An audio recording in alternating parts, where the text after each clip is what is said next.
Workers who were laid off, they're starting to get their jobs back. Companies that were almost forced to close their doors are making plans to expand and invest in new equipment. And this progress is reflected in the monthly jobs reports that we get each month. We received one today. In May, the economy added 431,000 jobs. Now, this is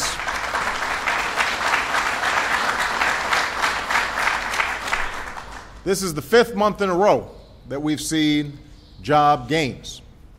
And while we recognize that our recovery is still in its early stages and that there are going to be ups and downs in the months ahead, things never go completely in a smooth line.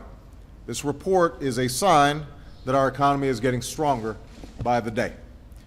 Most of the jobs this month that we're seeing in the statistics represent workers who've been hired to complete the 2010 census. So these are temporary jobs that are only going to last until the fall, and that may be reflected in future jobs reports. But even if you put those temporary jobs aside, there's no doubt that we saw another month of private sector job growth.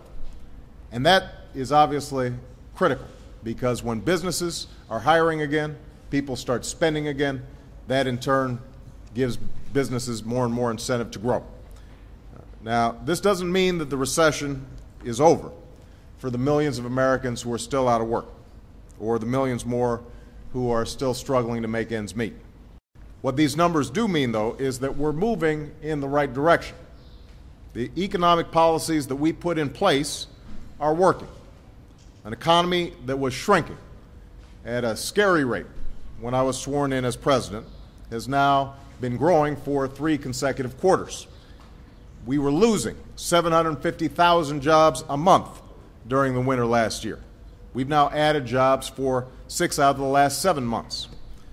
Both GM and Chrysler are adding shifts and operating at a profit, which nobody would have imagined just a year ago. The question now is, how do we keep this momentum going? How do we keep adding jobs, raising incomes? How do we keep growing not just our economy, but growing our middle class? Now, in the short term, we have to keep creating the conditions for companies like K-Neal to succeed, to keep growing, to keep hiring. And if we provide our citizens with the education and training they need to do these jobs, we're again going to see rising incomes and a growing middle class. That's what we can do to make this economy stronger, rebuild it even stronger than it was before.